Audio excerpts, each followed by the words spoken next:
published 0700-19 December 2017. Angela Jameson Harlow, England. April 5. Labour leader Jeremy Corbyn waits to address supporters and members of the media as he launches his party's local election campaign on April 5, 2016 in Harlow, England. Mr. Corbyn visited the Essex town to meet supporters and to officially launch the Labour Party's local election campaign ahead of voting on May 5. Photo by Carl CourtGetty Images 2016. Getty Images For. Some companies, says Angela Jameson, Jeremy Corbyn is the biggest bogeyman on the horizon. Train operators, energy suppliers and water companies are urgently trying to restore their battered reputations with the public in the final throes of 2017. For if they fail, the punishment could be far worse than a precipitous slide in their share price. Voters may give their full backing to a Labour Party intent on renationalisation. The rate at which consumers have turned against the big six energy companies in 2017 is quite remarkable. British Gas has lost 1.2 million customers this year, leaving it with 13.1 million accounts. Not long ago it had closer to 16 million. Almost 60 new competitors in the energy market have stolen about a fifth of British households from the big six. It's not just British Gas that is hurting. Last month German-owned npower and SSE said that they would merge their retail businesses in the face of this competition, with just over 11 million accounts between them. The water sector also finds itself under attack from the regulator, the courts and customers.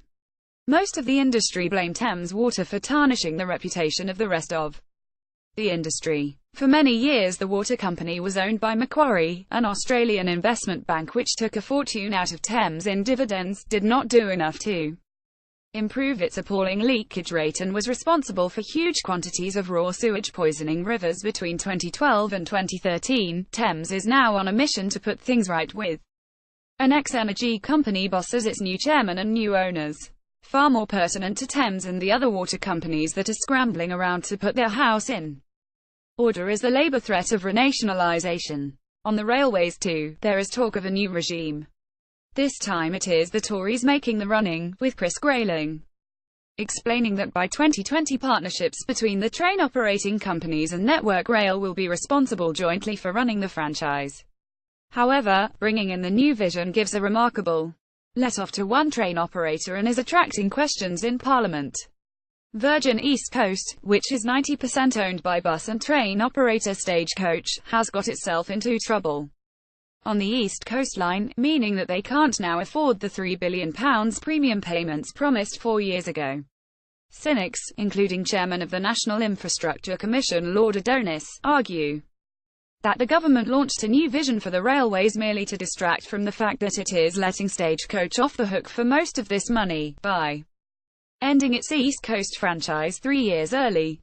In the past, when a train operator has been unable to fulfill its commitments, the government had a strong negotiating position because it would put in its own direct rail company civil servants who take over the operation.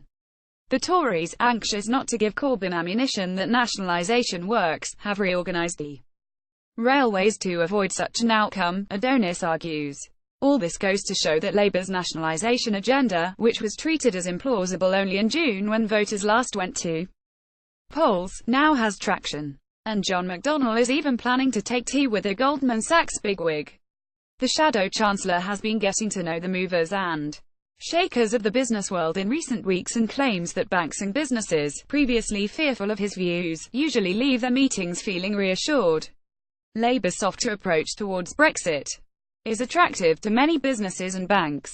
But the fact that Theresa May appears, with last week's deal, to be inching towards a softer Brexit highlights a graver danger. If the Brexiteers cannot stomach May's deal, then the government can fall in 2018, with Labour gifted an opportunity to snatch victory at the polls.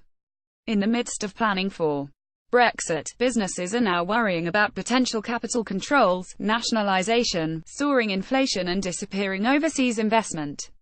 The once nationalised utilities are in the front line of a McDonnell-Corbyn rebalancing of the economy. But why stop there? Brexit looks like a manageable risk to many businesses in comparison to a Labour government.